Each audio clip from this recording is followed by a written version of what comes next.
அதுதான் நானும் உங்ககிட்ட கேக்குறேன். இது ஏதாவது ஒரு சின்னம் இருந்தா கொடுங்க. என்ன சின்னம் தெரியலையே.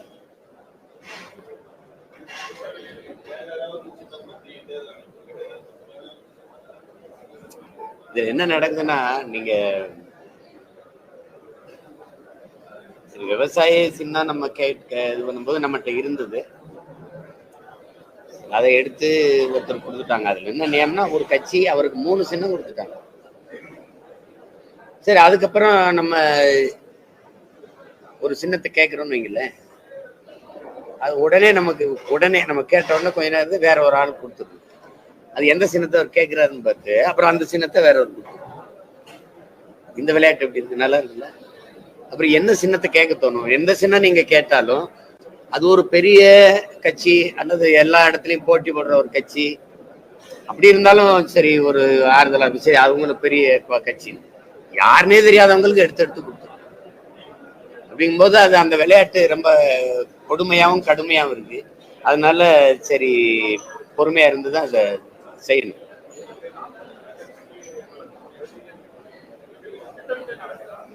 அதுல எந்த சண்டையும் இல்லை.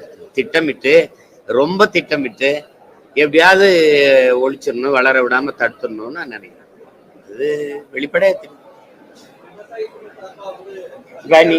நீங்க உங்ககிட்ட கேக்குறீங்க என்ஐஏ ரைடு போடுற அளவுக்கு என்ன நடந்திருக்கு? நாங்க ஒரு வெளிப்படையா மக்கள்கிட்ட அரசியல் எடுத்து வைக்கிற ஒரு அரசியல் இயக்கம், ஜனநாயக அமைப்பு. அப்ப அந்த அமைப்பு எங்களால இந்த நிலத்துல எந்த ஒரு சட்டம் ஒழுங்கு சீர்கேடு வந்தது எல்லாமே அனுமதி பெற்று ஆர்ப்பாட்டமோ போராட்டமோ கூட்டமோ எல்லாமே அனுமதி பெற்று முறைப்படிதான் செய்யும்.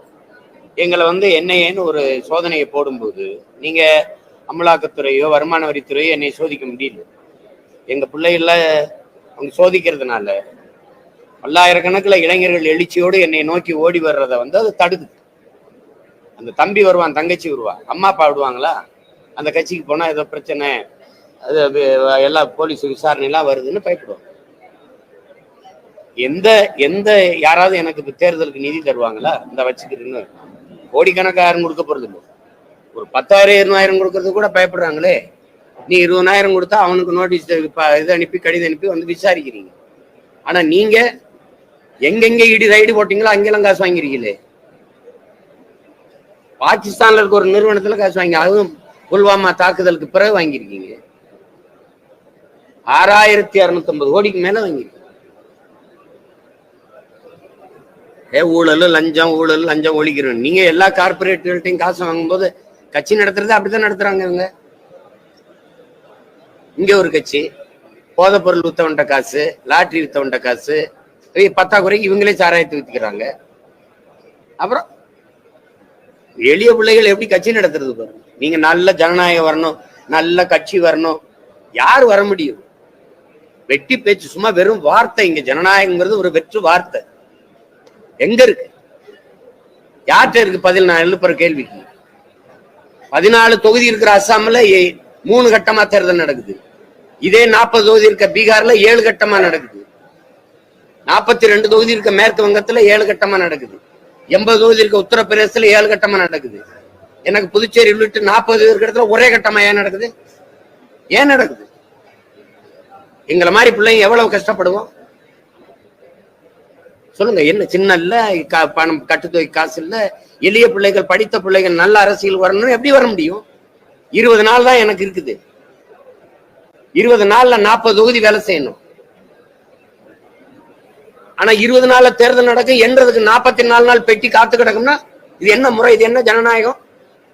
இது கேட்கறதுக்கு ஒரு குரல் இல்லை.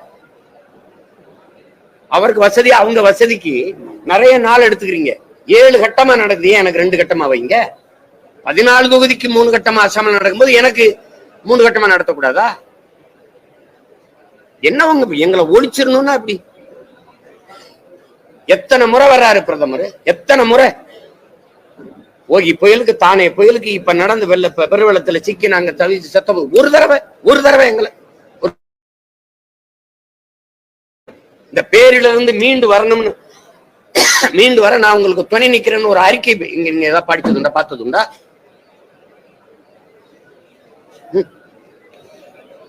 தமிழன் வாக்கு வேணும், அவன் வாழ்க்கை முக்கியம் இல்ல, அவன் வாக்கு தான் முக்கியம்.